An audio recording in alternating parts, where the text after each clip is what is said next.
ओम शांति। 18 जून 1973 की अव्यक्त मुरली है। मुरली की हेडिंग है विशेष आत्माओं की विशेषता। विशेष आत्माओं की विशेषता। हर मुश्किल को सहज करने वाले, पहाड़ को राई बनाने वाले, असंभव को संभव बनाने वाले, सृष्टि के रचयिता, विश्व कल्याणकारी बाबा बोले, सभी इस समय अपने श्रेष्ठ स्वमान के सिंहासन पर स्थित हो। श्रेष्ठ स्वमान का रूप जानते हो। इस समय विश्व रचयिता की डायरेक्ट रचना, पहली रचना, सर्वश्रेष्ठ रचना और रचयिता के बालक सो मालिक, जो बाप दादा के नूरे रत्न हो, दिल तख्त नशीन हो, मस्तक की मणियाँ हो और बाप दादा के कर्तव्य में मददगार हो, और जो विश्व कल्याणकारी, विश्व के आधार मूर्त, विश्व के आगे श्रेष्ठ उदाहरण रूप में हो। क्या ऐसे सच्चे स्वमान स्मृति में रहते हो? सदा स्वमान के सिंहासन पर स्थित रहते हो या सिंहासन पर टिक नहीं पाते हो?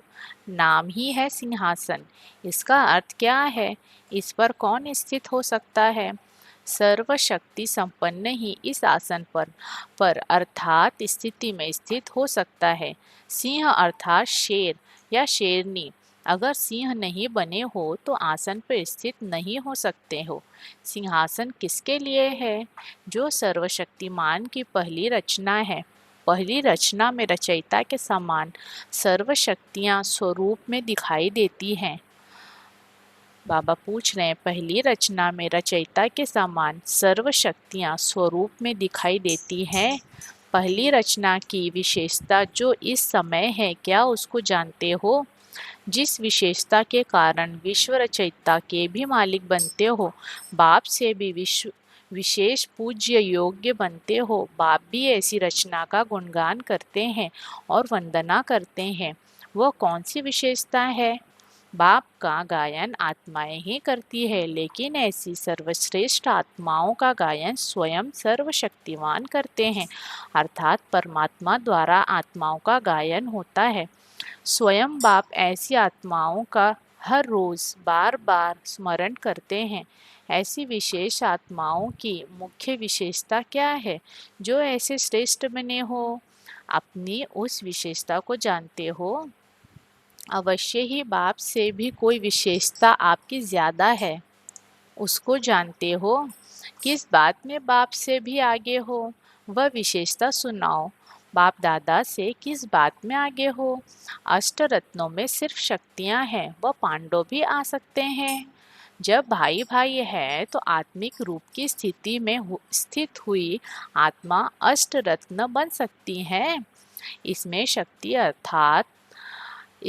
शक्ति अथवा पांडवों की बात नहीं है, अपितु आत्मिक स्थिति की बात है। दोनों आ सकते हैं। पांडवों की सीट भी 8 में है। अच्छा, फर्स्ट विशेषता क्या हुई जो आत्माओं को बाप का भी मालिक बनाती है? वो बाप से भी श्रेष्ठ बनते हैं। यह विशेषता है बाप को प्रत्यक्ष करना, बाप के संबंध में समीप लाना, बाप के वारिस बनाना। यह आप पहली रचना का कर्तव्य है।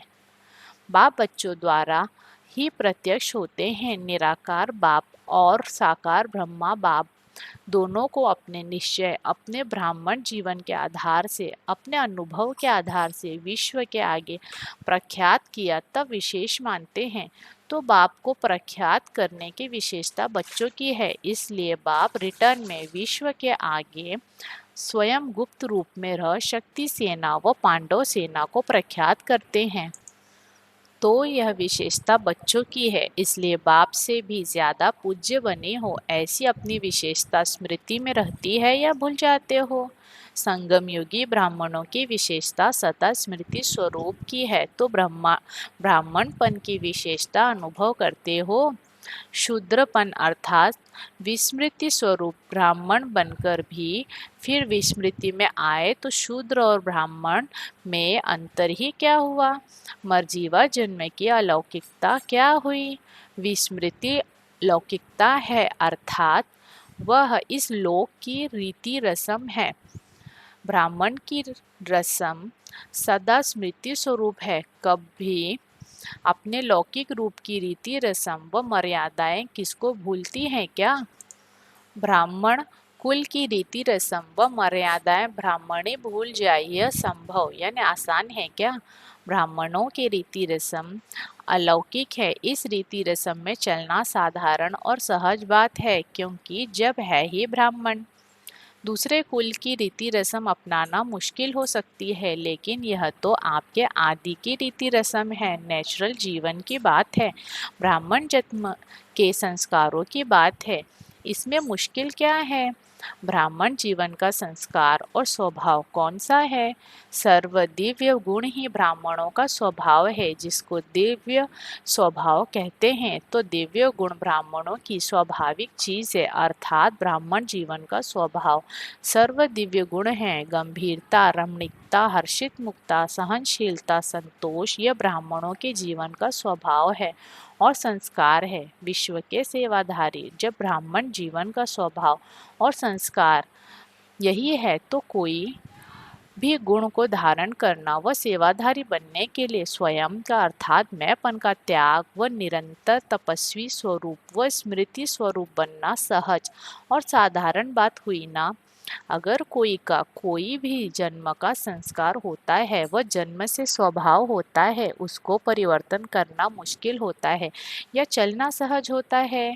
जैसे आप लोग भी कमजोरी वश बहाना देते हो कि यह मेरा स्वभाव व संस्कार है, इसी प्रकार ब्राह्मण जीवन का जो आदि स्वभाव और संस्कार है, उसमें ब्राह्मणों का चलना सहज होगा या मुश्किल होगा। यदि कोई कहे कि इन दिव्य गुणों के संस्कारों के विपरीत कोई कार्य करो, तब यह ब्राह्मणों के लिए मुश्किल होना चाहिए। अभी प्रैक्टिकल में क्या है? शूद्रपन के संस्कार और स्वभाव नेचुरल रूप से है या ब्राह्मणपन के स्वभाव और संस्कार नेचुरल रूप में है? इसमें तो पुरुषार्थ करने की आवश्यकता नहीं, जबकि जीवन के निजी संस्कार है। लेकिन जैसे पहले सुनाया कि अपने स्वमान के सिंहासन पर स्थित नहीं हो पाते, अपना तख्त छोड़ देते हो और अपना बना हुआ भाग्य भूल जाते हो, इसलिए निजी स्वभाव और संस्कार मुश्किल अनुभव करते हो, समझा? बाप का इस बात पर एक गायन है जो बच्चों का भी है, मुश्किल को सहज करने वाले।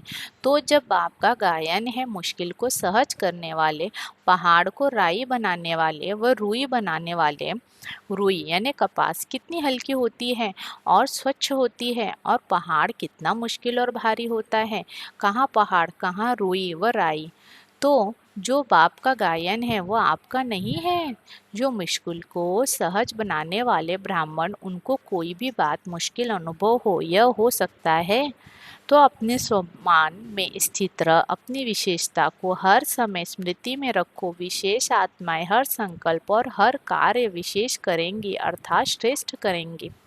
अच्छा, ऐसे सदा मुश्किल को सहज करने वाले, सदा स्मृति स्वरूप आपके समान हर संकल्प, हर सेकंड विश्व कल्याण के विशेष कर्तव्य में लगाने वाले विश्व कल्याणकारी और बाप दादा के दिल तक तनशीन श्रेष्ठ आत्माओं को बाप दादा का याद, प्यार और नमस्ते। ओम शांति।